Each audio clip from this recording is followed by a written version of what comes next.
여러분 반갑습니다. 교류의 키. 어느덧 우리가 지금 국가를 향해 가고 있습니다. 오늘은 10계명 두 번째 돌파, 두 번째 이야기, 5계명에서 10계명, 하나님을 사랑하라. 우리 첫 계명이 4계명까지는 무엇입니까? 하나님을 사랑하라. 수직적인 사랑이죠. 하나님과 나와의 사랑.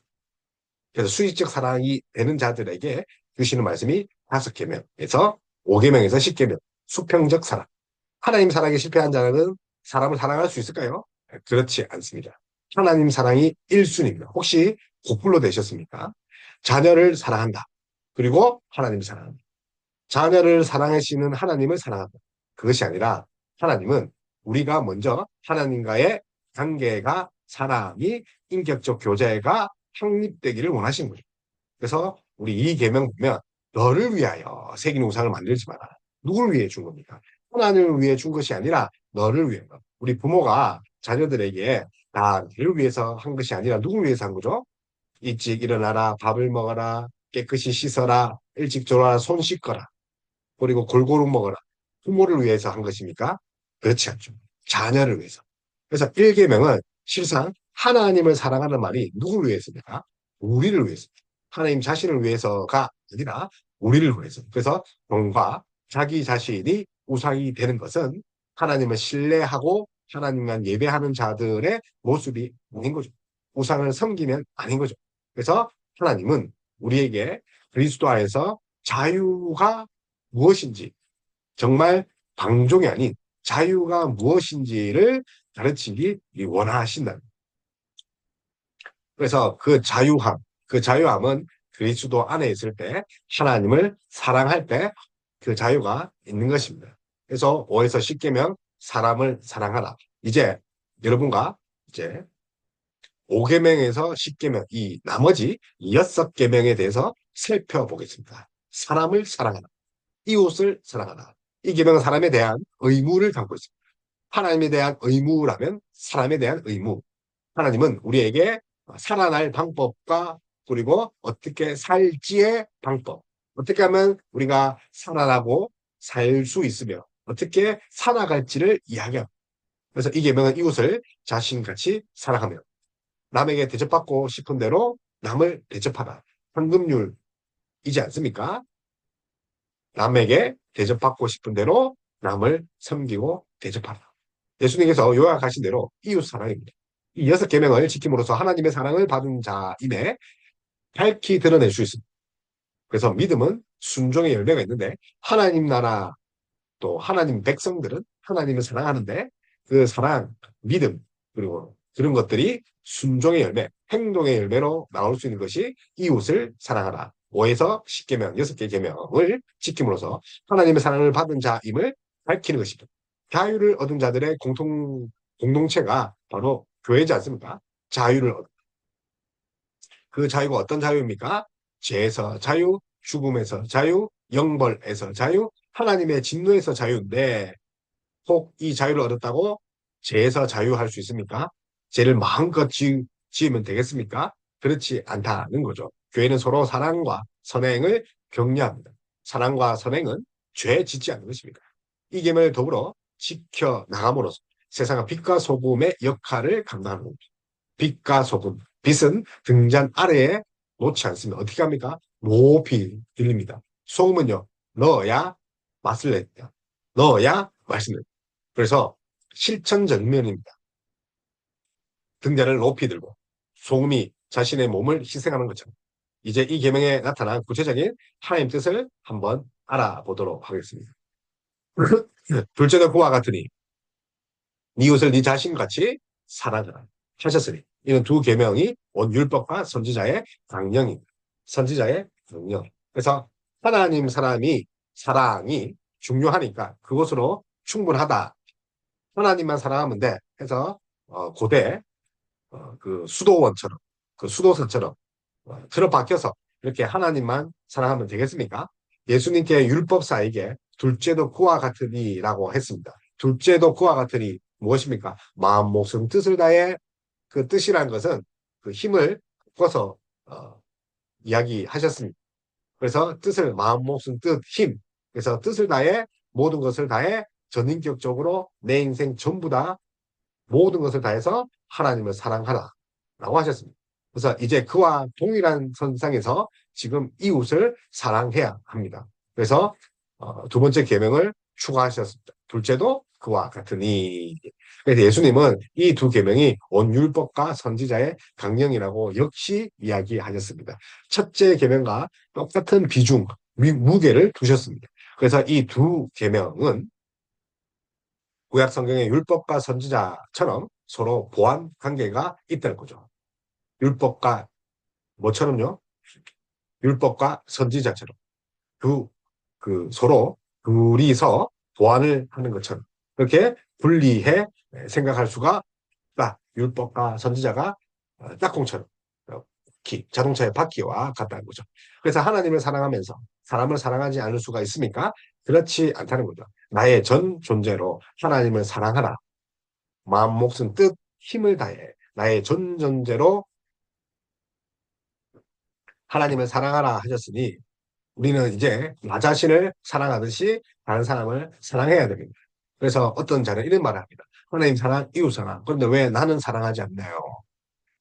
그래서 왜 하나님 나를 사랑하지 않나요? 라고 하는데 잘 보십시오. 하나님 사랑, 이웃 사랑을 실천한 것이 나에 대한 사랑입니다. 나를 온전히 할 수 있는 것이 뭡니까? 하나님을 사랑하고 이웃을 사랑하고. 그래서 나를 사랑하는 것 무엇입니까? 실상은 하나님을 전 인격적으로 전 존재로 사랑하듯이 이웃도 사랑하는 그 이웃은 우리 가족도 되겠죠. 아내도 되겠죠. 그리고 믿지 않는 자들도 되겠고 교회 안에 공동체의 지체들도 됩니다. 예수님 율법사에게 이를 행하라. 그리하면 살리라. 사는 법을 이야기해야 되죠. 혹시 여러분 살기 힘듭니까? 사는 법이 무엇입니까? 하나님 사랑, 이웃 사랑. 지금도 주님은 우리가 하나님을 사랑하고 사람을 사랑하며 살기를 원합니다. 우리가 살 방법은 뭡니까? 하나님 사랑, 이웃 사랑. 그래서 먼저 그 이웃 사랑의 실천이 어디서 시작합니까? 가정에서 시작됩니다. 그래서 가정법입니다. 가정법. 뭐라고요? 가정법. 그래서 내 부모를 공경하라. 공격하라가 아닙니다. 부모를 공격하라. 돌진 앞으로 그게 아니라 공격합니다. 그래서 우리는 모두 부모님을 통해 태어나지 않았습니까? 부모 없이 태어난 자 있습니까? 성령으로 잉태한 자 있습니까? 자웅동체 있습니까? 자웅동체도 실제로 모태가 부모라는 거죠. 그래서 하늘에 뚝 떨어졌습니까? 혹시 여러분 그 신화처럼 아래서 깨어났습니까? 그렇지 않다는 거죠. 그래서 태어나서 처음 만난 관계가 뭡니까? 부모입니다. 부모가 없다면 우리는 이 세상에 존재할 수가 없다는 거죠. 누구도 예외없이 없죠. 그래서 하나님은 부모를 주신 이유가 하나님을 알게 하시기 위해 부모를 주신 겁니다. 그래서 우리는 부모를 보면서 생명이 은혜로 주어진 것임을 선물로 주어진 것임을 알 수 있는 거죠. 우리가 태어난 것은 우리가 잘해서가 아닙니다. 우리가 거저 주시는 선물입니다. 그래서 하나님 그 사랑, 하나님 은혜, 대리적 역할을 하는 것이 부모님이지 않습니까? 동시에 생명의 주인이요. 근원이 되시는 하나님을 부모님 통해 볼 수 있는 거죠. 그래서 이웃 사랑의 첫 시작은 가정입니다. 가정 무엇입니까? 가장 근본적인 인간관계인 부모와 자식 간의 인간관계.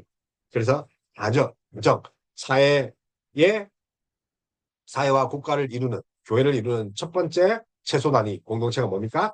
가정입니다. 이 관계에서 시작해서 윗사람과 아랫사람, 동등자까지 형제까지 서로 관계를 맺으며 존중하고 사랑하는 법을 배울 수 있다. 기억하셔야 됩니다. 가정이 잘 돼야 됩니다. 가정부터 시작합니다. 예수 그리스도 안에서 우리는 서로에게 사랑의 빛을 지고 있기 때문에 어떤 사람을 향해서도 서로 복종하고 섬기는 자가 돼야 된다. 그래서 하나님의 사랑에 매여 있는 자는 우리가 사랑의 빛을 우리가 지고 있는 거죠. 그래서 선물로 받았기에 그저 돌려줘야 돼. 그래서 1만 달란트 평강을 받은 그런 종처럼 어떻게 해야 됩니까? 우리가 1만 달란트 수천억을 아니 1만 달란트라는 것은 셀 수 없는 그런 값을 말합니다. 셀 수 없는 값, 그 셀 수 없는 값을 매길 수 없는 그런 우리가 은혜를 받았기에 우리가 그 은혜를 또 갚아야 돼. 그래서 값을 매길 수 없다는 것은 혹시 없다는 것이 아니라 무한하게 이제 값을 매길 수 없다는 거죠. 그래서 값 없는 사랑은 값이 없다는 것이 아니라 값을 매길 수 없다. 특히 이 계명에서는 순종을 말하기 전에 건의자의 책임, 곧 아랫 사람을 사랑하고 온유하게 대하여 함을 말하고 있습니다. 이 부모를 공경하라. 또 자녀는 마땅히 부모를 공경하고 부모는 부모의 소명을 또, 또 명예롭게 여기고 주의 교양과 공계와 바르게 함과 교훈과 책망과 여러 가지 바르게 함으로 자녀를 양육해야 한다는 거죠. 그래서 윗사람이 지켜야 할 권위는 그리스도의 모범을 따라 피차 복종하고 섬기는 거예요. 예수 그리스도께서 우리를 섬긴 거지. 하나님, 우리 예배 드릴 때 그 예배의 원래 정의가 무엇입니까? 하나님이 우리를 섬기러 내려오십니다. 하나님이 우리에게 오시지 않으면, 에코마이 하지 않으면 우리는 하나님을 섬길 수가 없습니다. 동등한 사람들은 상호 존엄성과 이치를 인정하고 다른 이의 은사와 진보를 기뻐해야 됩니다. 사촌이 땅을 사면 배가 아프면 절대 안 되는 거죠. 그래서 예수님의 건의는 섬김에 있고 섬김의 건의 속에 하나님의 영화롭고 그리고 영광이 드러나는 것입니다. 그리고 하나님이 영광을 받으십니다. 부모를 공격하라가 아니죠. 6계명은 뭡니까? 살인하지 말라. 살인하지. 그래서 6계명 같은 경우는 무엇에 이어서 옵니까? 가정. 내 부모를 공경하라. 그래서 이웃 사랑의 첫 번째 근본인 그 부모와 자녀 관계가 성립을 먼저 하고 나서 무엇을 이제 합니까? 살인하지 말라. 근데 왜 생뚱맞게 살인하지 말라라고 나왔겠습니까? 5계명이 크게 보면 그리스도 안에서 서로 사랑의 빚을 진 서로 복종하는 것이 서로 복종, 섬기는 거죠. 복종하고 섬기는데 살인이 일어날 수 있겠습니까? 그렇지 않다는 거죠. 근데 그것을 어디서 배웁니까? 그렇습니다. 가정에서 배웁니다. 그래서 가정교육하지 못하는 자들이 사회 나가면 어떻게 합니까? 그렇죠. 혼란을 야기하죠. 그래서 결국 살인까지 이야기합니다. 그 누구의 책임입니까? 부모의 책임, 가정의 책임입니다. 그래서 6계명 살인하지 말라. 하나님이 사람을 자기 형상으로 만드셨기에 살인은 그분께 흉하게 범죄를 저는 하나님의 형상. 또 하나님이 그 이웃을 창조하셨는데 그 하나님이 창조하신 그 창조물을 그 죽인다는 것은 곧 하나님을 죽이는 것과 같다. 우리는 누구의 생명이든 부당하게 앗아가서는 안 되는 거죠. 모든 생각과 의도를 대적하는 것. 근데 그 살인이 육체적인 살인뿐만 아니라 심리적인, 영혼적인, 내면적인 살인도 말합니다. 입으로 살인한 자 있습니다. 또 입으로 살인하여서 자살에 이르기까지 만드는 자들이 있습니까? 요즘에 정치권 보니까 자살 사고가 많습니다. 그래서 자살을 당했다라는 말을 많이 하죠. 어떻게 트릭을 그렇게 가스라이팅을 하거나 어쨌든 협박을 하거나 살인하는 것. 그것도 살인에 들어갑니다. 남을 욕해서 그가 절망에 빠지는 것. 그래서 살인을 생각하게 하는 것조차도 살인하지 말라에 그 속합니다. 그래서 6계명을 범한 것입니다. 자기 생명도 귀하게 여긴 것 같이 남의 생명도 귀하게 여겨야 됩니다. 자기 생명도 귀하게 여겨 마음의 평온과 육체의 건강을 위해 힘쓰는 것 같이 자기 생명뿐만 아니라 남의 생명을 귀하게 여겨야 됩니다. 그래서 자살, 자신이 자신을 죽이는 것도 그러면 6계명을 범하는 거죠. 또 낙심한 자를 위로하고 무고한 자를 보호하며 자신의 생명을 보존해야 됩니다. 사마리아 그 이웃 누굽니까? 강도 맞은 자를 도와준 자가 그 진정한 이웃입니다. 그래서 부모를 공격하라는 계명은 불효를 그 죄를 범한 것, 또 살인하지 말라는 또 살인을 금지하는 것, 적극적으로 무엇을 말합니까? 사람을 존중하고 생명 존중입니다. 생명 존중. 그 생명은 누구 것입니까? 하나님의 것이기 때문에. 그래서 계명과 더불어 지금 우리가 어떻게 해야 됩니까? 지켜나가야 합니다. 그래서 여러분 기억해야 됩니다. 살인하지 말라. 살인하지 말라. 그래서 육체의 살인뿐만 아니라 우리가 입으로 저지르는 그런 그 심리적인 또 영혼적인 마음을 포기하는 것도 살인이다. 창조시의 사람은 하나님의 형상으로 지음받았습니다. 그러므로 살인은 하나님의 자리를 찬탈하려는 그런 흉악범. 그래서 살고 죽는 것은 누구의 권한입니까? 하나님. 그래서 자신과 타인의 생명을 존중해야 됩니다. 그리고 자신의 생명을 가볍게 여기서도 안 된다 했죠. 그래서 우리는 우리의 마음과 영혼의 평온함을 위해 적절한 노력을 해야 하는 거죠. 절제와 적절함 가운데 일하고 또 적절한 음식을 먹고 수면과 휴식을 취하라. 다시 말하면 우리가 건강 유지하는 것도 6계명에 속하는 거죠. 그래서 펠빙은 6계명의 범위, 아니 그 10계명의 이 범위를 아주 넓게 말하야 했습니다. 그래서 결국은 이웃을 사랑하지 않는 것. 결국 어디에 두입니까? 비단 육체적인 사랑뿐만 아니라 우리가 그를 돌보지 않는 연약한 자가 있으면 그들에게 빵을 주어 굶지 않게 해야 된다는 거죠.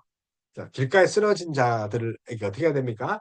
도와서 119 가야 되는데 너무 바쁘니까 그 자를 외면하는 가는 것도 살인죄에 속한다. 탈비는 그렇게 이야기합니다. 그래서 직접 간접적으로 살인하지 말라. 그들 정말 그 마음속으로 그에게 죽이고자 하는 것. 우리 예수님도 그러죠. 음욕을 품은 자마다 가늠하느니라. 정말 죽이고 싶다고 마음, 미워하고 싶다 마음, 중화하고 싶은 마음이 든 것, 그것이 바로 살인이라는 거. 절제와 적절함을 가지고 그리고 모든 것에서 절제하고 이렇게 화평과 그 부드러움을 유지해야 됩니다. 그래서 화평하며 부드럽고 예의 바른 말과 행동, 관용, 화의 자세를 가지고 낙심한 자들을 위로하고 무고한 자들의 보호를 해야 합니다. 변호도 해야 합니다. 타인의 생명을 보존해야 합니다. 그래서 이 6계명이 얼마나 아름다운 법입니까? 그런데 이 가톨릭이나 또 그 행위로 구원을 받는다. 행위주의자들, 알미니안주의자들이 우리 기독교들이 사랑이 없어. 그렇지 않습니다. 우리 기독교의 핵심이 뭡니까? 사랑입니다. 그래서 우리가 단지 살인하지 않는 자, 하지 마라 해서 머물지 않는 거죠. 서로 돕고 변호하고 생명을 보존하기 위해 고난을 함께 당하고 고난과 핍박을 당하는 자에게 위로하고 빵을 건네는 그런 것이 우리 그리스도인 기독교입니다. 그래서 자기 생명을 내어주시고 새롭게 된 분이 누굽니까? 예수 그리스도. 예수 그리스도께서 우리에게 그 생명을 주셔서 우리가 새롭게 됐죠. 그래서 주의 자녀가 되었기 때문에 우리도 서로 용서할 수 있고 화평에 이르는 거죠. 그리고 간음하지 마라. 간음. 그래서 결혼은 하나님께서 낙원에서 주신 유일한 제도입니다. 자, 부모님 사랑을 하는 사람은 다른 사람을 간음하겠습니까? 부모님을 공경하는데 다른 사람의 부모님은 공경하지 않겠습니까?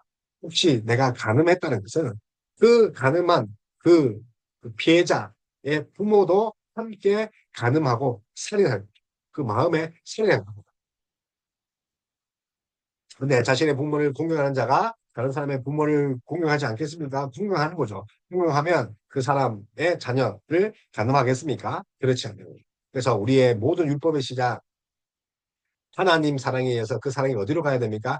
가정. 그래서 가정교육이 되지 않으면 어떻게 됩니까? 결국은 살인하고 간음에 이어진다는 거죠. 어떤 자들은 뭐 자녀들이 너무 뭐 자기 인생대로 살게 내줘야 되지 않느냐. 또 어떻게 너무 많이 휘잡으면 안 된다. 통제해서는 안 된다. 물론 뭐 권위적으로 하면 안 되죠. 근데 부모의 권위로 이런 것들을 가르치지 않으면 결국은 그 아이는 개망난이 되는 거예요. 개망난이. 그리고 이제 왕왕 볼 수 있죠. 어떤 것을 볼 수 있냐면 사회에서 가르치는 그런 부모 교육과 교회에서 성경적으로 가르치는 부모 교육이 다르다는 거죠. 그래서 그 교회를 열심히 다니면서 사회적으로 부모가 요구하는 것들을 그냥 접목시키는 거죠. 그래서 어떻게 보면 자유롭게 키우고 자기가 의사결정하고 자기의 선택을 존중하는 그런 면에서 뭐 좋을 수도 있지만 그것이 신앙을 벗어난다면 어떻게 됩니까?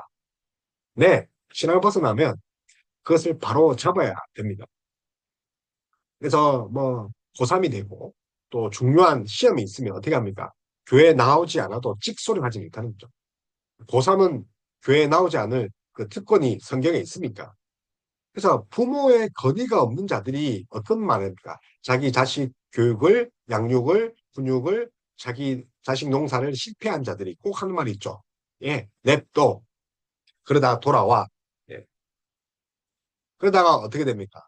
모든 가정의 건의가 무너지는 거죠. 그래서 가정교육이 잘 돼야지 6계명도, 7계명도 지킬 수 있는 거죠. 그래서 결혼 외에 다른 것을 하는 것을 간음입니다. 결혼 외에 성관계를 맺는 것이 간음입니다. 그래서 하나님은 결혼을 통해 사람이 하나님의 형상을 이루도록 하셨는데 간음은 그 형상을 깨뜨리는 아주 무서운 타락의 죄입니다. 그래서 주변에 그런 것들이 참 많았습니다. 자녀들이 혼전 순결을 잃어버리고 또 결혼하기 전에 먼저 혼전 임신하는 것도 왕왕 보게 됩니다. 그리스도의 가정인데 예수님을 믿는데 혼전 동거, 혼전 그런 임신을 하는 것을 볼 수 있습니다. 그런데 그 부모의 말은 더 과간이었습니다. 세상에서는 아무런 흠이 되지 않는데 교회 다니니까 흠이 되는 거야. 제가 그런 말을 들은 적이 있습니다. 그것이 과연 부모로서 할 말이고 그리스도인으로서 할 말입니까? 네, 우리 가면 갈수록 그런 것들이 어떻게 됩니까? 당연한 한시처럼 그렇게 여기지 않습니까? 옛날에 수십 년 전에 탤런트들이 연애한다는 말만 들어도 부끄러워서 얼굴을 숙였습니다. 그리고 혼전 그 동거라든지 또 혼전 임신을 한 탤런트가 있다면 그 텔레비에 나오지 않았습니다. 예수 믿지 않아도 부끄럽게 생각했단 말이에요. 그런데 지금은 뭡니까? 예수님을 믿음에도 혼전 임신을 했는데도 아무런 가책을 느끼지 않고 오히려 세상은 허락하는데 우리가 교회를 다녀서 죄책감만 느낄 뿐이야 라고 하는 그런 자들이 있다는 거죠. 그런데 분명히 아십시오. 말음은 하나님의 형상을 일그러뜨리는 아주 심각한 범죄입니다. 생명을 죽이는 범죄입니다. 남자 혹은 여자만 하나님의 형상이 아니라 남자와 여자 둘이 맺은 관계에서 하나님의 형상이 드러나요. 그래서 부부는 서로 사랑하는 이런 결혼 관계 속에서 자녀를 선물로 받아 인류를 번성케 합니다. 동시에 거룩한 자손으로 교회를 완성해야 됩니다. 그런데 그 임무를 버린 자들이 또 간음하지 말라. 거룩한 자손을 낳아야 되는데 그러나 타락함으로 말미암아 온갖 모양의 범죄가 이 관계 안으로 거룩한 그 자녀와 또 부모의 관계, 또 부모와 또 아내와 남편의 그 거룩한 관계가 이제 죄로 말미암아 이렇게 깨지고 그런 거룩한 관계 속에 들어왔습니다. 그래서 둘이 한 몸이 되는 사랑의 연합을 깨뜨리는 그런 것들이 바로 간음입니다. 그래서 여러분 간음한다는 것은 한 가정을 파괴한 것입니다. 나의 쾌락이 아니라 하나님이 주신 그 가정을 깨뜨린 것입니다. 그래서 7계명에서 보통 7계를 범했다 하는데 요구하는 의무는 몸, 생각, 감정, 말, 행동에 있어서 순결입니다. 여러분, 창기가 어떻게 몸을 팔면서 예수님께 향유를 부어드리고 예수님을 찬양할 수 있습니까? 어떻게 그 세리가 축복을 하고 빼앗고 억누르는 상태에서 예수님을 쫓고 예수님을 경배할 수 있습니까? 여러분, 몸이 더럽고 다른 곳에 하나님이 딱 지어주지 않은 그런 사람들에게 그 쾌락을 위해서 몸을 내어준 자가 어떻게 하나님을 예배할 수 있습니까? 우리 몸은 하나님께로부터 받은 성령의 전입니다. 음란의 전이 아닙니다. 생각과 감정과 말과 행동 그 안에 성령의 역사가 있는 거죠. 의의 병기입니다. 자신과 이웃의 순결을 지키기 위해 감각을 절제하고 순결한 교제를 유지해야 됩니다. 단정한 옷을 입어야 합니다. 그래서 유혹의 기회를 만들거나 유혹에 빠지지 않도록 결혼 관계에 사랑을 늘 나누고 확인해야 합니다. 부부가 서로 진실하게 사랑하여 한 몸됨의 신비를 경험하며 사는 것이 부정에 빠지지 않는 그런 가장 좋은 길이라는 거 명심해야 됩니다. 그래서 살인하지 말라. 그 질문에 이어서 그 계명에 이어서 간음하지 말라. 그래서 결혼은 하나님께서 낙원에서 제정하신 유일한 제조입니다. 그래서 에덴 동산에서 유일한 그 제도가 무엇입니까? 가정입니다. 그래서 계명은 그 유일한 제도를 망가뜨리고 깨는 그런 악한 것입니다. 하나님은 결혼을 통해 사람이 하나님 형상을 이루도록 하신 겁니다. 그래서 몸, 생각, 감정, 말, 행동 이런 면에서 구별되고 거룩하게 하여야 됩니다. 제8계명은 도둑질하지 말라. 우리가 가진 모든 것은 누구 것입니까? 하나님 것입니다. 그래서 이웃이 가진 것도 누구 것입니까? 그 이웃의 것에 이전에 하나님 것입니다. 그러면 그것을 훔치면 뭐가 됩니까? 하나님 것을 훔친 것이 됩니다. 그래서 하나님이 그 사람에게 맡겨주신 그것을 지금 훔친 거죠. 하나님이 맡겨주신 것이 자기가 뭐라고 그걸 훔칠 수 있습니까? 그러면 도둑질은 재물과 권리를 소유자에게 허락하신 하나님께 짓는 죄입니다. 그래서 도둑질 하지 마십시오. 그래서 바세바를 범한 그런 바세바를 범한 그리고 그 바세바의 남편 우리아를 범한 그런 다윗은 뭘 어겼습니까? 그렇죠. 지금 강남하지 말라. 그리고 도둑질하지 말라. 아내의 그 이웃의 아내 것을 탐내고 그리고 살인하지 말라. 결국은 6계명도 어기게 됩니다. 6계명만 어겼습니까? 뒤에 있는 9계명, 10계명도 모두 범한 거죠. 내 이웃에 대하여 거짓 증거하고 또 이웃의 소유를 탐내는 것. 모든 그 5계명을 이긴 거죠. 5계명에서 10계명을 어긴 것이 다윗입니다. 그 결과는 무엇이어야 됩니까? 죽음이죠. 그래서 여러분 도둑질 하지 말라. 그래서 우리는 정당한 직업으로 정직하게 일하고 벌어야 됩니다. 그래서 이웃을 사랑하는 방편으로 이렇게 삼아야 되는데 어떻게 합니까? 도둑질합니다. 정당하게 벌고 해야 되는데 어떻게 그 정당함이 없이 남의 재산을 자기 것으로 가질 수 있습니까? 하나님이 주신 것에 자족하며 살아야 됩니다. 비교하고 열등감을 느끼는 순간 가지고 싶다는 마음이 들인 거죠. 그렇다는 것은 하나님이 여러분에게 주신 것을 업신여긴 것입니다. 그래서 하나님이 주신 것을 자족하고 또 아끼고 낭비하지 않고 살아야 하는 거죠. 그래서 도둑질하지 말라. 8계명. 도둑질을 금지한 법은 세상 나라의 법전에서 쉽게 볼 수 있죠. 그런데 하나님의 백성이 도둑질을 하지 말라는 그 이유는 세상 나라 그런 법, 그런 뭐 절도죄와 사기죄와는 다릅니다. 우리가 가진 모든 것의 주인이 하나님이라는 거죠. 하나님이 각 사람에게 맡겨주신 몫이라는 거 기억하셔야 됩니다. 그래서 하나님을 닮은 우리는 이웃과 계약이나 거래에 있어서 신실하고 공정하게 해야 합니다.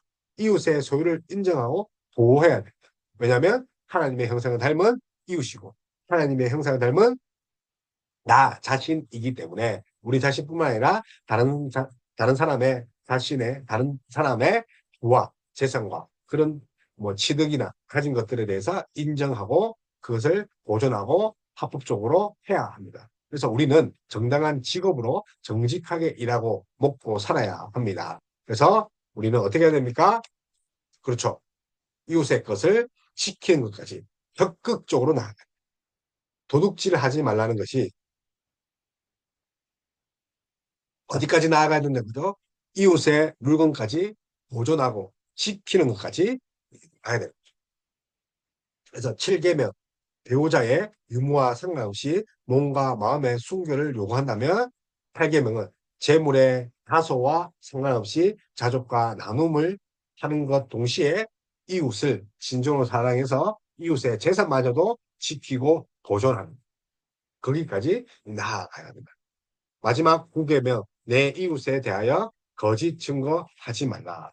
여러분 거짓 증거합니까? 여러분 이웃에 대해서 뒷담화합니까? 뒤에서 정말 그 대상이 없는 데서 이야기하고 함부로 이야기합니까? 고대 사회에서 재판은 지금보다 더 중요한 통치였습니다. 사법기관이 재판이죠. 그래서 송문 아래에서 송문 근처에서 무엇을 행했습니까? 재판. 송문에서 재판한다는 것은 그 송문의 출입자들이 모두 재판을 볼 수 있는 거죠. 법을 정하고 집행을 하고 재판하는 모든 권한이 왕에게 있었습니다. 그래서 재판은 왕의 통치 전체를 뜻하는 말입니다. 그래서 이스라엘은 하나님이 왕이신 나라였기 때문에 이 권한도 누구에게 있습니까? 하나님이 있다는 거죠. 하나님은 이 일을 지도자와 왕에게 대리 통치자들에게 맡기신 것이지 원래는 누구 것입니까? 하나님 것이죠. 그들이 하나님 대리 통치자가 되어 하나님의 다스림 즉 재판입니다. 재판을 이 땅에 선지자 이 땅에 이루는 거죠. 그래서 그 사사들이 저지, 영어로 저지 재판자이라는 거죠. 사사들이 뭐라고요? 재판자. 근데 그들이 재판, 하나님 말씀으로 하나님의 기준으로 재판하는 자입니다. 동시에 그들은 이제 왕의 역할을 맡아서 나라를 보호하고 나라를 지키고 이웃을 지키고 보호하는 역할을 하죠. 그래서 그 재판관과 군사로서의 역할을 하는 것이 저지, 그 사사들입니다. 그래서 하나님은 대리 통치자들을 세우셔서 대신하여 재판하게 하셨습니다. 심지어 재판하는 그들에게 신들이라고 이름까지 허락했습니다. 엘로힘. 그렇게 이야기할 정도입니다. 이토록 중요한 재판에서 거짓말로 주관하면 되면 합니까? 비록 사람에게, 재판관에게 이야기한 거지만, 결국은 누구 앞에 거짓말을 한 겁니까? 하나님 앞에 거짓말한 것뿐만 아니라 하나님이 대리통치를 맡겼는데 그 하나님의 다스림을 부정한 거예요. 대리통치자에게 맡기신 그 하나님의 다스림을 부정하고 무신론자가 되는 그 순간이 거짓 증거, 거짓말 하는 것입니다. 그래서 우리는 진리를 위해 나서서 옹호하며 재판과 정의에서도 성실하고 명백하게 온전하게 진실하게 살아야 되죠. 그래서 이웃에 대해 거짓 증거하지 마라. 재판에 대해서뿐만 아니라 평소에 우리의 헌담하는 말, 비판과 정죄의 말이 없어야 된다. 정죄와 심판은 누구에 속한 겁니까? 하나님께 속한 거죠. 그래서 우리가 정죄할 수 있습니까? 심판할 수 있습니까? 없습니다. 우리는 정죄와 심판의 권리가 전혀 없고 그것은 하나님께 맡긴 거죠. 그래서 여러분 하나님의 일을 하나님의 권위를 여러분들이 인정하지 않는 것이 바로 거짓말, 거짓 증거. 이 계명이 그 많은 죄는 특히 공적 재판에서 자신과 이웃의 신신과 명예를 해치지 않는 모든 일을 말합니다. 그래서 여기에 이제 공의로운 소송의 사건 그것을 말할 뿐만 아니라 나쁜 소문을 버티고 수군거리고 그리고 조소하고 욕하고 경솔하고 가혹하며 편파적인 비난을 하는 것도 다 포함합니다. 다시 말하면 이웃을 자비롭게 평가하고 또 명예를 존중하는 것, 기뻐하는 것을 어기는 것까지 다 속합니다. 그래서 부계명의 궁극적인 목적이 뭡니까? 우리의 언어 생활입니다. 그래서 칼빈은 이 거짓 증거하지 마라를 어디에 더 확장했습니까? 확대해석했습니까? 우리의 그 언어 생활입니다. 하나님은 참된 말하기를 원한다는 거죠. 언어 생활. 진실되게 말해라. 하나님은 우리에게 참말을 하라고 진실의 그 말씀을 주셨습니다. 진리의 말씀을 주셨습니다. 하나님이 우리에게 계시하셨습니다. 왜요? 그 본대로 우리가 마루투스 증언하기를 원하는. 그래서 우리 증인의 삶은 그런 거짓말이 해서는 안 되는 거죠. 증인의 삶. 하나님을 있는 그대로 전하는 것처럼 이웃에 대해서도 있는 그대로 부풀리거나 깎아내리거나 해서는 안 되는 거죠. 그래서 하나님은 우리에게 참말을 하라고 진리의 말씀을 주셨다. 그래서 우리는 언어 생활에 유념해야 돼요. 우리는 하나님의 말씀을 받아 그 말씀대로 살고 받은 말씀 곧 진리의 말씀을 해야 할 수 있도록 자들을 가르쳐야 됩니다. 그래서 교회를 하나님의 말씀으로 낳으셨으니 교회는 마땅히 진실한 말이 가장 잘 그리고 또 넘쳐나야 되죠. 혹시 거래에서 입 빨린 소리를 합니까?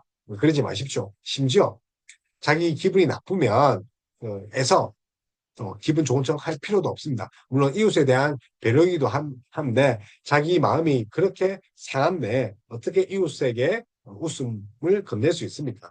배려라기보다는 그것조차도 이제 구분을 해서 언어 생활을 해야 됩니다. 그래서 마냥 또 마음에 없는 말, 또 칭찬과 마음에 없는 그런 또 뭐 악한 말을 해서는 안 되는 거죠. 그리고 언어 생활입니다. 쉽게면 마지막 쉽게면 무릇 내 이웃의 소유를 탐내지 마라. 이게면 우리 내면 깊은 곳에 자라날 수 있는 탐욕에 대해서 그래서 네 이웃의 것을 탐내지 마라. 우리 네 이웃의 것을 탐내지 마라. 그것을 하지 않았습니까? 그래서 네 이웃의 소유를 탐내지 마라. 그래서 내면 깊은 곳에 있는 소유가 뭘까요? 탐욕이지 않겠습니까? 그래서 뭔가 도둑질 하지 마라와 겹칠 수 있는데 사랑에 대한 탐욕에 더 초점을 맞춘 것이 십계명. 부패한 욕망을 다룬 것이 십계명. 이웃이 시기와 탐심의 대상이 아니라 항상 호의와 대상으로 그런 섬김의 대상.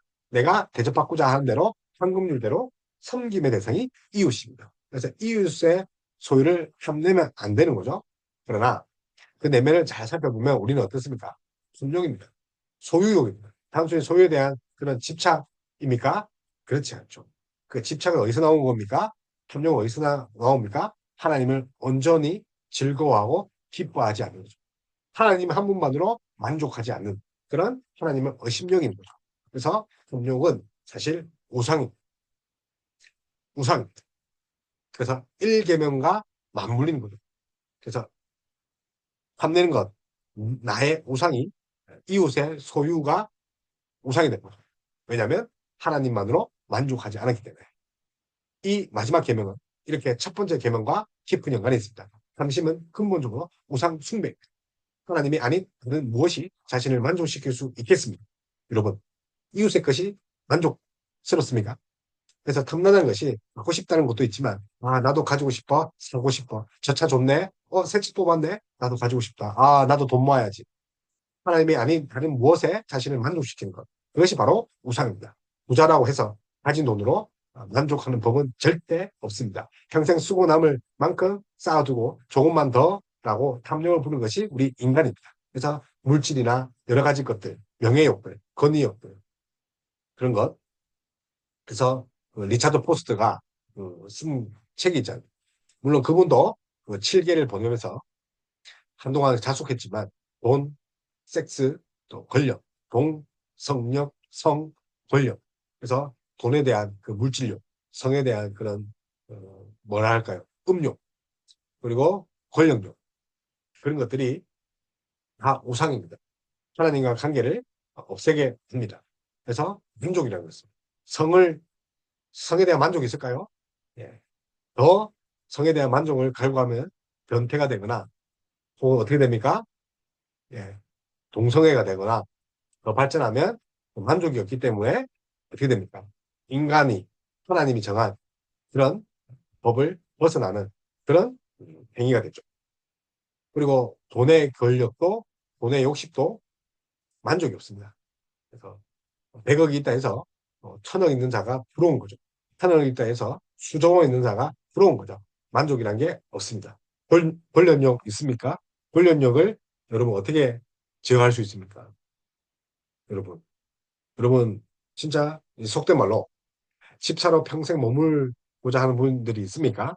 물론 이제 교회를 위해서 장로가 되고 싶은 분도 있겠지만 어, 계급이 아닙니다. 집사와 장로는. 근데 머물지 않고 장로가 되길 원하는 거죠. 장로가 되기 위해서 열심히 일하셨다면 그거 탐욕이라고. 열심히 일하다 보니 장로가 되었다라고 해야 됩니다. 그리고 얼마나 우리가 권력력이 많습니까? 홀로 한 분이씩 전능하신 하나님을 기뻐하지 못하는 것이 바로 우상숭배. 그것이 오늘 10계명 마지막 제10계명 네 이웃의 소유를 탐내지 말라. 우리는 오직 하나님을 신뢰하고 사랑해야 합니다. 오직 하나님만이 갈급함을 채워줍니다. 하나님 함부로 만족해야 됩니다. 우리 오늘 정리하겠습니다. 그래서 여러분 네 부모를 공격하라. 공경하랍니다. 공격하는 것이 됩니다. 그리고 살인하지 말라. 그죠? 그 살인은 육체적인 생각뿐만 아니라 말, 행동, 생각 모든 것에 속하는 거죠. 간음하지 말라. 그 간음이 결국 무슨 것에서 출발합니까? 내 부모를 공경하라. 이웃의 부모를 공경하는 자가 어떻게 이웃을 간음할 수 있습니까? 도둑질 하지 말라. 하나님의 형상으로 또 맡겨진 우리가 이웃도 하나님의 형상으로 만들어졌죠. 그래서 그 형상을 만든 그에게 하나님께서 대리로 그것을 맡기십니다. 우리의 것은 누구 것입니까? 하나님 것. 그런데 왜 이웃의 것을 도둑질합니까? 그것은 하나님이 그 이웃에게 맡긴 것을 훔치는 것입니다. 결국은 하나님 것을 훔치는 것. 내 이웃에 대하여 거짓 증거하지 마라. 결국은 누구 앞에서 거짓 증거하는 겁니까? 하나님 앞에서 거짓 증거하는 거죠. 내 물은 내 이웃의 소유를 탐내지 마라. 결국은 하나님이 아닌 다른 것에 만족을 얻으려고 하는 거죠. 그래서 갈급함을 채워주신 분이 하나님이어야 되는데 하나님이 그런 분이 아니라고 하는 것이 탐욕입니다. 탐욕은 하나님을 즐거워하지 않는 마음의 문제, 하나님 한 분만으로 만족하지 않는 그런 일계명을 위배한 것이 바로 무엇입니까? 네, 탐욕입니다. 그래서 웨스트민스터 신앙고백에서 19장에서 7항에서는 위에서 말한 율법의 여러 용도도 복음의 은혜에 배치되지 않으며 오히려 복음과 순조롭게 부합하며 또 그리스도의 성령께서 사람의 의지를 복종하게 하시어 율법에 게시된 하나님의 뜻이 요구하는 바를 자유롭게 기꺼이 행할 수 있게 하시기 때문이라고 웨스트민스터 신앙고백에서 19장 7항에서는 이야기합니다. 그래서 율법은 복음 안에서 누리는 겁니다. 그래서 오히려 복음과 또 순조롭게 부합이 될 수 있죠. 뭐 할 때요? 성화된 사람에게, 거듭난 사람에게. 그래서 십계명은 시대를 초월한 도덕법입니다. 십계명은 하나님께서 모세에게 주신 법, 백성의 삶의 법칙. 그러나 그 십계명이 오늘날 우리 시대에도 여전히 유효하다는 시대를 초월한 그 도덕법이 바로 하나님 시민법이 뭐라고요? 율법이라는 거죠. 그래서 십계명은 하나님 뜻과 사람을 향한 우리 신자의 마땅한 의무입니다. 그래서 그리스도 예수와 그분의 완전한 그분께서 완전히 순종을 이루었기 때문에 우리가 그 안에서 우리도 완전히 행할 수 있는 거죠. 예수 그리스도 안에 있는 자들이 십계명을 함께 누릴 수 있는 거죠. 그래서 오히려 복음과 순조롭게 될 수 있는 거죠. 그래서 시대를 초월한 법 바로 십계명. 그래서 율법 폐기론자가 되어서는 안 됩니다. 참된 신자는 행위 언약으로 율법 아래에 있지 않고 그 율법 때문에 어렵다 하심을 받거나 정죄받지 아니하며 그럼에도 율법은 다른 사람에게는 물론 참 심자에게도 매우 유익한 것이 바로 율법입니다. 그래서 성화는 이제 율법을 지킬 수 있는 그런 자로서 살아가야 되는 거죠. 감사합니다.